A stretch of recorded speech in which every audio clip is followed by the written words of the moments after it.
Namaskaram, Sadhguru. In one of your quotes, you say that we should not judge a person's spiritual evolution based on their behavior. I am unable to understand that because I have always believed people who are kind and compassionate are spiritually evolved. Could you please help me understand the context of that quote? Well,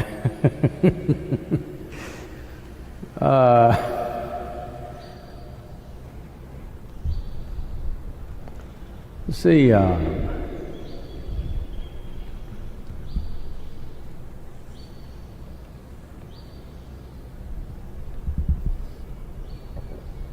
one time, at a certain segment of my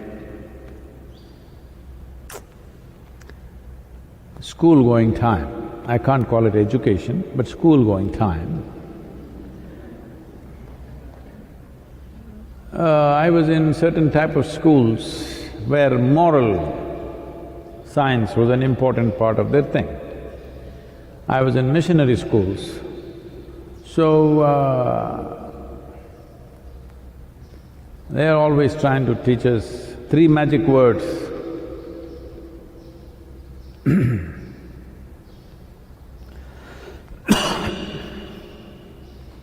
No.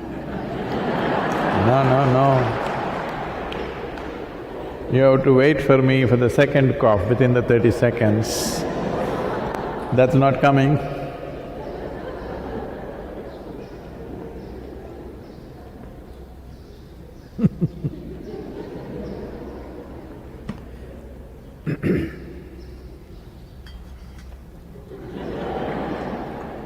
I've been tested and certified, okay?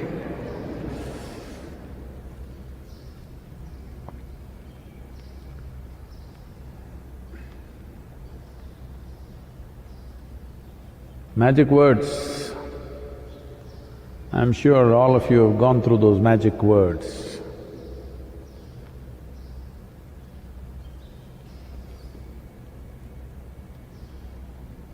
What are the magic words are? What? No, that's not the order. Sorry is not the order. What are you up to, huh? Sorry is not the first one. Please, sorry and thank you.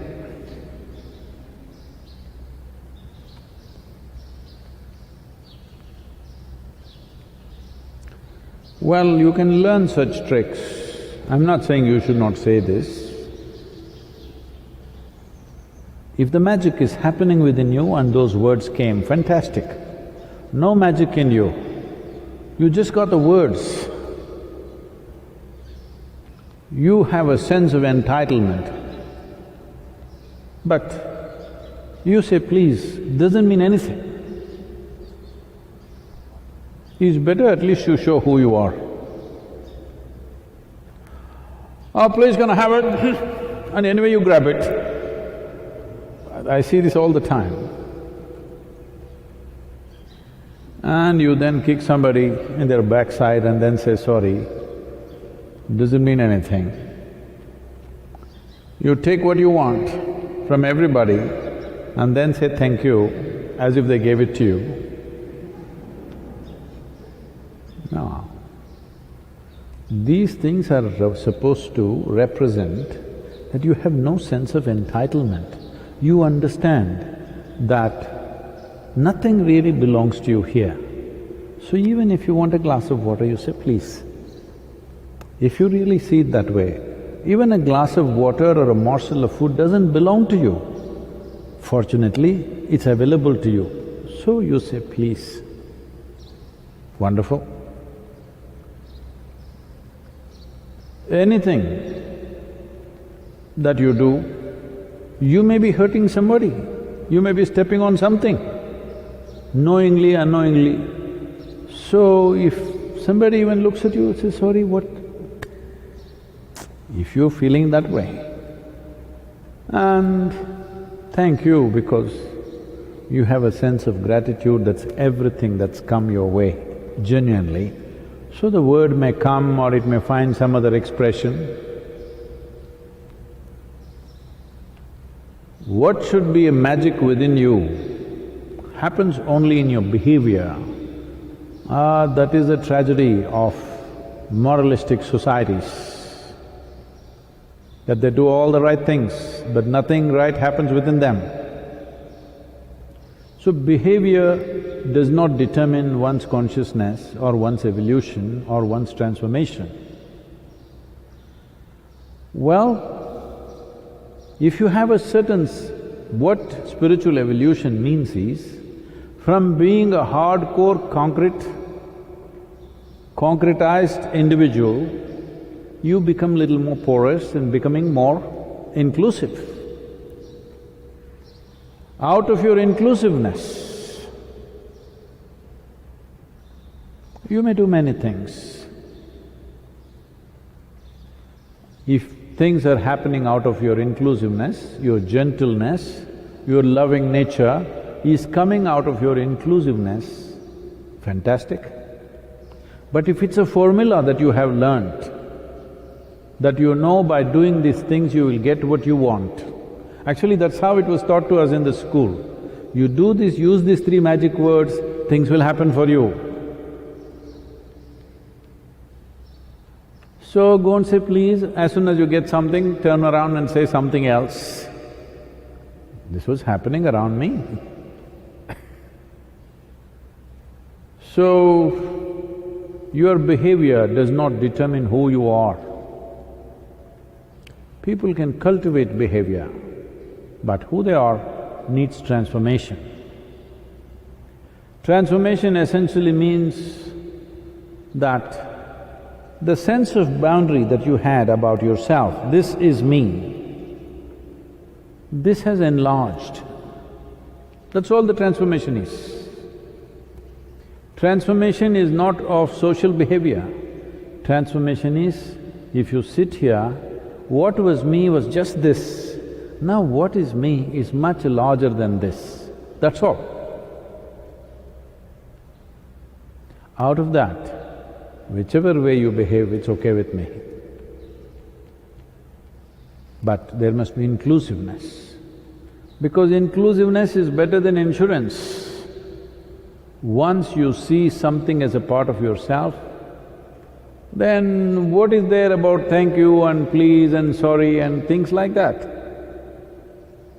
It doesn't matter, because when you see the other as yourself, I treat everybody as I treat myself, hard.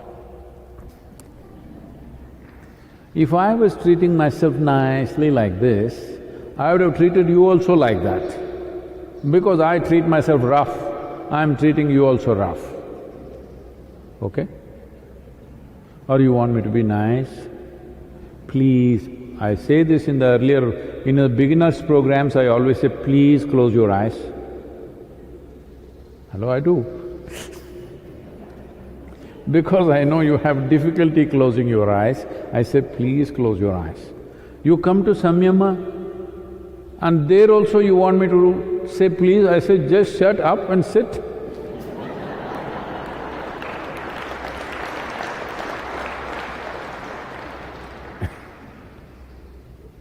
By then, you should have understood the significance. Right now, this is just the second, third day of the lockdown.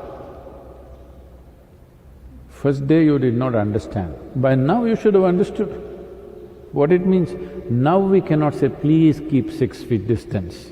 We'll have a 6-foot stick and push you like that, because in 3 days if you still did not understand what is 6 feet, hello?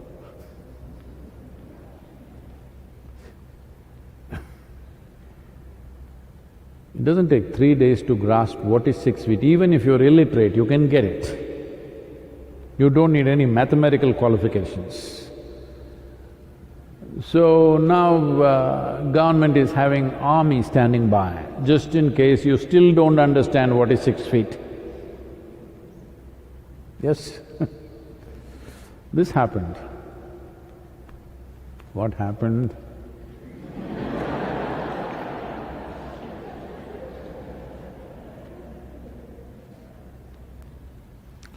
So one day Shankaran Pillai came home His wife complained about their 12-year-old boy that this boy is not listening to me, you have to fix him now. So the Shankaran Pillai went about looking for the boy. Boy was hiding in the garden. He caught him by his ears and he said, "You fool, do you think you're better than me, that you don't listen to your mother?"